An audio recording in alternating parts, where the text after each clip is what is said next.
This slide is really not for sake of passing IB questions. It's just for those of you who are challenging in the classroom and say, why do you call one structure valid, the other one not? So I'm going to introduce a concept known as formal charges. Now, IB doesn't go there, but this is good for college years and eventually to justify why one Lewis dot structure is good. Now, formal charges are charges that are carried by each of the elements in a structure. If the structure carries no formal charges, or the least, if it's being compared with another structure, we say that structure is favored by universe. Now, what is actual formal charge? It's simply number of valence electrons of that element minus half of the bonded or shared electrons, and finally take away or minus the bonded, non-bonded or lone electrons. So I give you one example and I try to dissect it. If we give you sulfur dioxide and ask you to do Lewis dot structure, there are few possible hybrid that you can produce. One is this structure here. Don't forget that you have to do your bookkeeping. Number of valence electrons you have for sulfur dioxide is really 18 electrons, which is 9 pairs. So make sure at least we do Lewis dot structures properly with 9 dashes.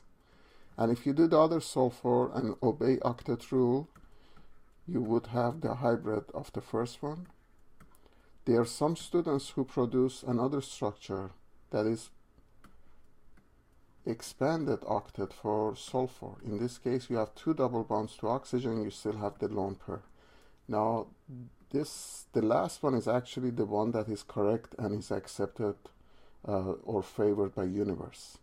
The other structures, if you give it to us as IB teachers, we still give you credit. But let's just see why the last structure, which I drew a circle around, is valid one. So I go after one of the hybrids. So let me go after the first structure.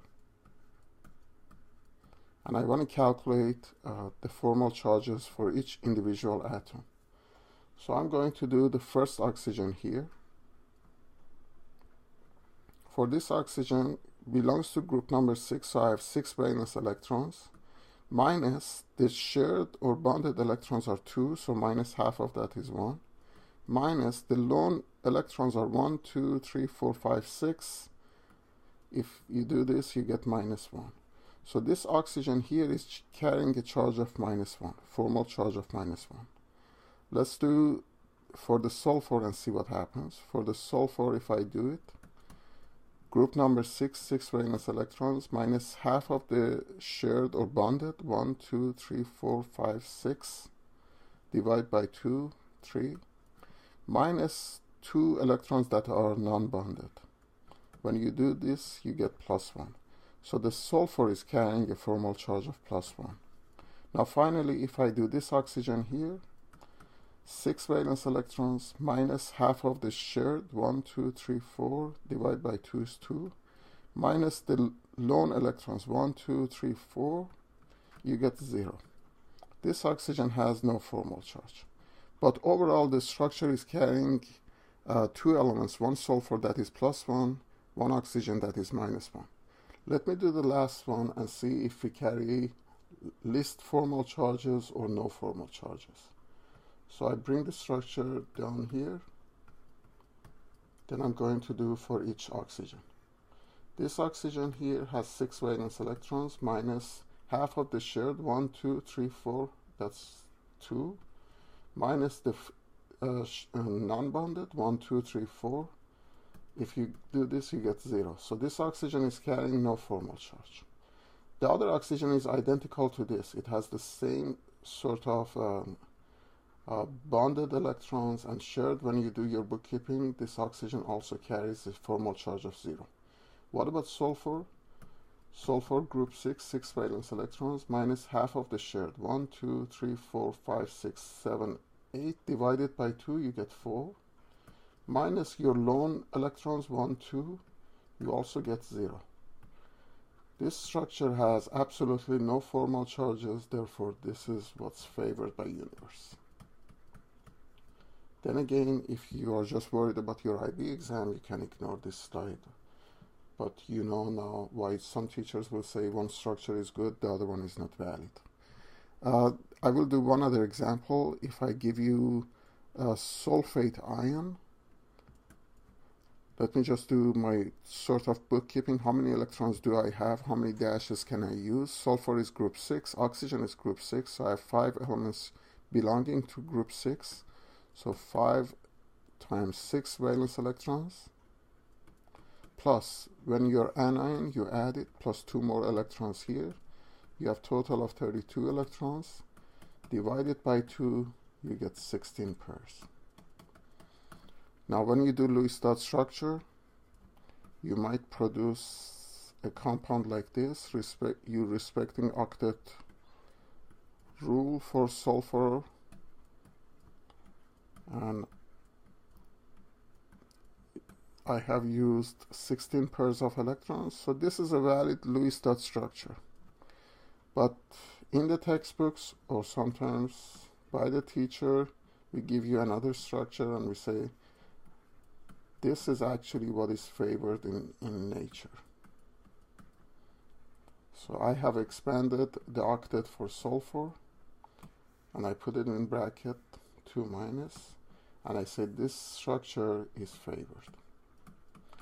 Now I'm going to do the same argument I did before, so I'm going to calculate formal charges. So my assumption is that favored is having least formal charges or no. Let's do oxygen here. They're all identical oxygens. So if I calculate one, it's the formal charge for all of them. So for oxygens, you have 6 valence electrons minus half of the shared, which is 1, 2, half of that is 1, minus your lone electrons, 1, 2, 3, 4, 5, 6. If you do this, it's minus 1, meaning each oxygen is carrying a formal charge of minus 1.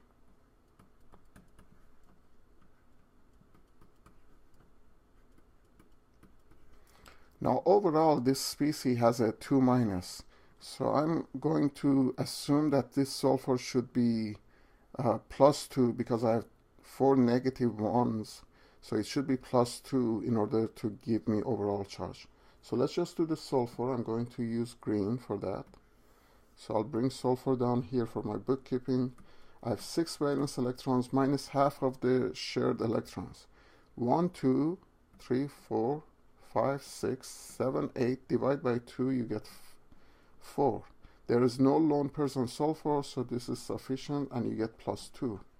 So the sulfur is carrying plus 2. Now, nature hates this. In a way, you have a species that has 5 elements, and they all are carrying formal charges, especially one that has plus 2. Let's do the other structure that is favored and see what happens. So I have 2 oxygens that are single bonded. It's the same calculation that I did here that applies to them. So this oxygen is minus 1. This oxygen is minus 1. So if you add the 2 minuses, you get 2 minus. So I'm hoping the other leftover oxygens have 0 and the sulfur has 0. So let's do one of the oxygens which is double bonded. 6 valence electrons minus half of the shared, 1, 2, 3, 4, minus 2, minus your lone electrons, 1, 2, 3, 4. You do this, you get 0.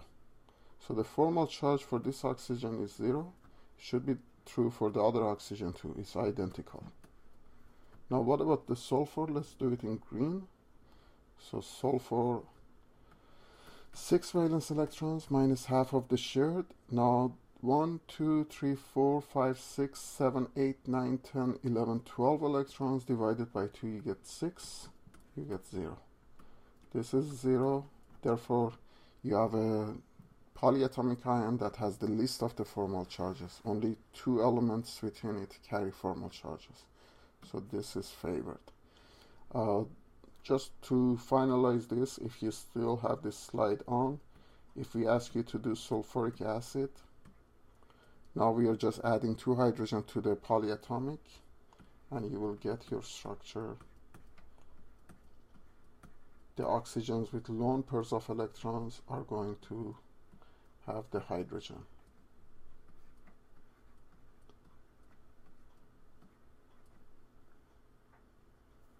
Let me just make my oxygen a little bit